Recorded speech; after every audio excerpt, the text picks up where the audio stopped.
Hello दोस्तों, नमस्कार। स्वागत है। कैसे हैं दोस्तों? आज एक नाइफ़ और हमारे पास है रिपेयर करने के लिए। ये जो नाइफ़ है इसको आज हम रिपेयर करने वाले हैं। दोस्तों अभी नाइफ़ की बात करूँ तो ये जो नाइफ़ है इसका मॉडल नंबर शायद F886 है, लेकिन यहाँ पर ये मैनुअल काम कर रही है। यहाँ देखिए स्प्रिंग वाला है, स्प्रिंग काम नहीं कर रहा है। ये लॉक अनलॉक करते हैं तो स्प्रिंग की नाइफ़ ओपन होनी चाहिए, जबकि हमें इसको मैनुअली ऐसे हाथ से खोलनी पड़ती है नाइफ़ को। तो आज इस वीडियो में हम इस नाइफ़ को रिपेयर करेंगे। तो मैनुअली भी ये देखिए पीछे की तरफ नहीं आ रही है। तो इस वीडियो में हम इस नाइफ़ को रिपेयर करने वाले हैं। दोस्तों वीडियो को मैं आगे बढ़ाऊँ उससे पहले मैं आपसे रिक्वेस्ट कर दूँ, अगर आप हमारे चैनल पर नए हो तो प्लीज़ चैनल को सब्सक्राइब कर देना, बेल नोटिफिकेशन ऑन कर देना, और वीडियो अच्छी लगे तो प्लीज़ एक लाइक ज़रूर कर देना। दोस्तों अभी बात करते हैं इस नाइफ़ की। तो ये काफ़ी पुरानी नाइफ़ है। पहले ये फ्लिपकार्ट या अमेज़न पर मिल जाती थी आसानी से, अभी ये नहीं मिलती है कहीं पर भी ऑनलाइन। तो आज हमारे पास ये रिपेयरिंग के लिए आई है। तो चलिए अभी हम इसको रिपेयर करते हैं। सबसे पहले तो हमें इसके सारे पार्ट्स को रिमूव करने हैं और 1 बाय 1 इसको हम स्टोर करेंगे। सारे पार्ट्स संभालेंगे, एक भी पार्ट्स गुम नहीं होना चाहिए, आपको ध्यान रखना है। तो दोस्तों चलिए अभी इसको रिपेयर करने के लिए सबसे पहले तो हमें एक फिलिप्स स्क्रू ड्राइवर की मदद लगेगी और एक बॉक्स यहाँ पर कुछ इस तरह का डिपार्टमेंट हो जिसके अंदर आप सारे पार्ट्स जमा कर रख सके। तो मैं यहाँ के जो 2 स्क्रू हैं पहले इनको रिमूव करूँगा और इन दोनों स्क्रू को मैं संभाल कर रखूँगा। ये दोनों स्क्रू निकाल दिए। अभी हमें मेन इसका स्क्रू है, इसको रिमूव करना है। ये बड़ा वाला जो आप स्क्रू देख रहे हो ये इसका मेन स्क्रू है, तो हम इसको रिमूव करेंगे और ऐसे ही सारे पार्ट्स आसानी से निकाल लेंगे बाहर की ओर। थोड़े जाम हो चुके हैं या चिपक गए, पता नहीं है क्या है ये।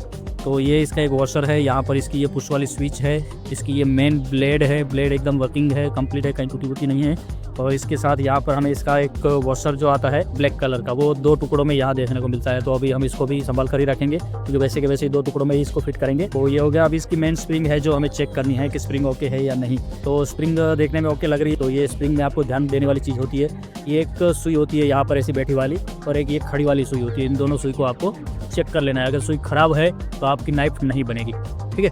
तो आपको इन दोनों सुई को चेक कर लेना है। चलिए मैं इसको अभी यहाँ रख देता हूँ। और कुछ इस तरह के इतने पार्ट्स हैं जिसको हम असेंबल करेंगे। तो यूज़ करने के लिए सॉरी एक और पार्ट्स है, ये इसका बैरल है बॉटम से जो लगता है वो वाला। और ये सारे पार्ट्स को हम संभाल कर यहाँ रख देंगे। उसके बाद नेक्स्ट अभी हम इन सबको क्लीन करके न्यू कुछ कलर वगैरह करने की कोशिश करेंगे और फिर हम आपको यहाँ पर मिलते हैं। दोस्तों मैंने इसको क्लीन करके कलर भी कर दिया है। यहाँ पर मैंने ड्यूअल कलर किया है, रेड एंड ब्लू। तो कुछ नया कलर करने की कोशिश की, अभी देखते हैं कि कैसा दिखता है। एकदम रिस्टोरेशन होने के बाद हम यहाँ पर एक एक करके सारे के सारे पार्ट्स लगाएंगे और यहाँ पर जो भी पार्ट्स लगेंगे उसका आप स्क्रीनशॉट ले लेना और असेंबल करने की स्टार्टिंग करेंगे। तो दोस्तों यहाँ पर मैं आपसे फिर से एक बार रिक्वेस्ट कर दूँ, अगर आप हमारे चैनल पर नए हो तो प्लीज़ चैनल को सब्सक्राइब कर देना, बेल नोटिफिकेशन ऑन कर देना, और वीडियो अच्छी लगे तो प्लीज़ एक लाइक जरूर कर देना। तो दोस्तों अभी सबसे पहले तो जो बॉटम का पार्ट्स होगा फर्स्ट नंबर पर वो ये वाला पार्ट्स होगा, और इसके अंदर डब्बे के अंदर जो भी पार्ट्स है मैं यहाँ रो में लगाता हूँ और आपको दिखाने की कोशिश करता हूँ, आप स्क्रीनशॉट ले लेना। सेकंड नंबर पर हम इसका ये जो बैरल है इसको लगाएंगे और थर्ड नंबर पर इसकी स्प्रिंग आएगी, जो स्प्रिंग हम मेन स्प्रिंग बोलते हैं इसको। तो ये थर्ड नंबर पर हम स्प्रिंग उठाएंगे। फोर्थ नंबर पर इसका एक वॉशर आता है जो ब्लैक कलर में होता है, टूटा हुआ है, लेकिन हम इसको ऐसे ही टूटे हुई कंडीशन में ही लगाएंगे। उसके बाद फोर्थ नंबर पर इसकी हम ब्लेड रखेंगे इसके ऊपर, ये वाली ब्लेड के बाद सॉरी 5वें नंबर पर, 5th नंबर पर हम ब्लेड रखेंगे। ब्लेड के बाद 6 नंबर पर आएगा इसका वॉशर, जो ये वॉशर है। 7 नंबर पर हम इसके ऊपर रखेंगे ये पुश वाली स्विच और इसकी एक स्प्रिंग। तो 8 नंबर पर इसकी एक ब्लेड है, इस ब्लेड को पीछे जाने से रोकती है, ये वाली पिन, ये रखेंगे। उसके बाद इसका ये मेन पार्ट्स रहेगा और उसका एक मेन स्क्रू आएगा ये वाला, ठीक है, ये मेन स्क्रू लगेगा। उसके बाद इसका एक बैरल था एल्यूमिनियम का और इसका एक लंबा वाला स्क्रू था, सेम वैसे ही 2 थे। तो ये दोनों हैं, इन दोनों को हमको लगाना है। ये 11 पार्ट्स है। तो चलिए अभी हम 1 बाय 1 स्टार्ट करते हैं, वीडियो को आगे बढ़ाते हैं और असेंबलिंग शुरू करते हैं। सबसे पहले तो हम ये बॉटम का जो हिस्सा है इसको लेंगे, बॉटम वाला जो पार्ट्स है। इसमें यहाँ पर आपको एक खांचा देखने को मिलेगा, यहाँ पर देखिए कट का निशान आपको देखने को मिलेगा। ये जो कट वाला निशान है इसके अंदर इस बैरल के ऊपर भी एक आपको यहाँ पॉइंट देखने को मिलेगा।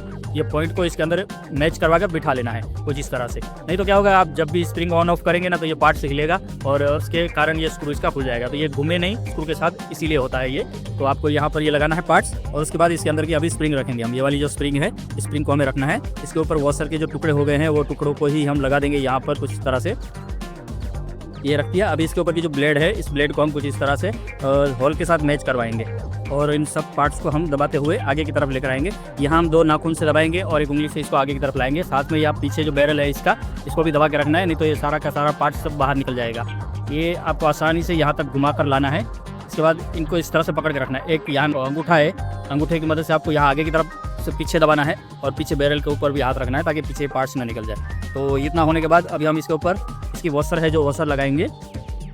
आसान है, अगर आपको थोड़ी दिक्कत आती है तो आप 1-2 बार प्रैक्टिस कीजिए। और इसके बाद यहाँ हम स्प्रिंग रखेंगे और इसकी पुश वाली जो स्विच है उसको रखेंगे और साथ में हम इसकी बैक सपोर्ट की जो पिन है इसको भी यहाँ रखेंगे। और उसके बाद ये जो इसकी की है लॉकिंग सिस्टम की, इसको हॉल के साथ ऐसे रखनी है मैच करवा के और यहाँ लगानी है। इस तरह से रख दी और इसको हम यहाँ लगाएंगे। इसके बाद इसका जो मेन स्क्रू है इसको हम यहाँ रखेंगे और एकदम से टाइट फिट कर लेंगे। मेन स्क्रू को आपको अभी फिलहाल के लिए एकदम से फुल टाइट कर लेना है, थोड़ा भी लूज नहीं रखना है, क्योंकि इसके जो सारे पार्ट्स है अपने आप में ही सेट होंगे। इसलिए अगर आपने इसको लूज रख दिया तो हो सकता है कि आपको अभी नुकसान हो सकता है, कहीं लग सकती है चोट वगैरह। उसके बाद हम यहाँ पर इसका जो बैरल है वो बैरल रखेंगे एल्यूमिनियम वाला। तो बड़ा वाला जो स्क्रू है उसको हम यहाँ टाइट फिट कर लेंगे और सेम वैसे ही हम दूसरा इसका बैरल है इसको भी रखेंगे।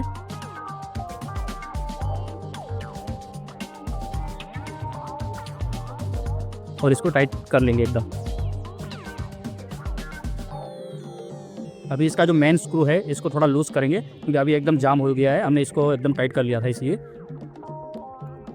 तो ये देखिए वर्क कर रहा है। अभी इसको थोड़ा ऑयलिंग वगैरह करना पड़ेगा, तो हम इसके ऊपर ऑयलिंग वगैरह कर लेते हैं ताकि इसके ऊपर स्मूथनेस भी आ जाए, फिनिशिंग भी आ जाए और ये थोड़ा लूज भी हो जाए, इसके जो भी पार्ट्स वगैरह है वो सारे।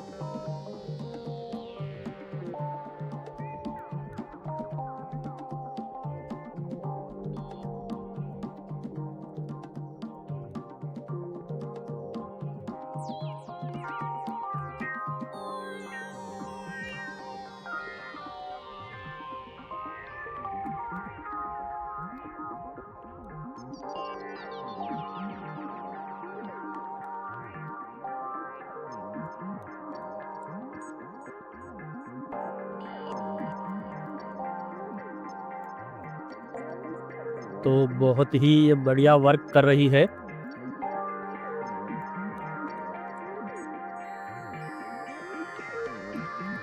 तो दोस्तों अभी की लुक देखिए आप इसकी, और पहले जब हमने वीडियो शुरू किया था तब आपने देखा होगा कि ये कैसा कलर दिख रहा था, और अभी का इसका कलर वाइज देखिए। इसको हमने ड्यूल टोन किया है रेड एंड ब्लू में, तो ये कुछ अलग और नया लुक दे रहा है। अगर आपके पास भी ऐसी ये वाली है या और भी कोई भी नाइफ है तो आप मेरे चैनल पर जाइए, फोल्डिंग पॉकेट नाइफ का एक प्लेलिस्ट है, उसको आप ओपन कीजिए, उसके अंदर बहुत सारी नाइफ है। हो सकता है कि उसमें से कोई भी एक नाइफ आपके पास भी हो तो आप उसको भी इस तरह से रिस्टोर कर सकते हो। उसको अगर कंप्लीट है तो भी आप उसको खोल के अपने एंड से रिपेयर करके या स्प्रे पेंट करके नया लुक दे सकते हो। जो आपको कलर फेवरेट है वो आप कलर उसके ऊपर अप्लाई कर सकते हो। तो मैंने यहाँ पर ये पुरानी और गंदी जो बंद कंडीशन में नाइफ थी इसको रिपेयर किया और एकदम वर्किंग कंडीशन कर दी है। तो ये देखिए लुक इसका, और जो पहले की नाइफ थी और अभी की नाइफ है तो ये फ़र्क आ गया है, हमने इसको रिस्टोर किया उसके बाद। तो दोस्तों वीडियो कैसी लगी आप मुझे कमेंट करके बता देना, और मिलते हैं अगले वीडियो में। गुड बाय, थैंक यू, जय माता दी।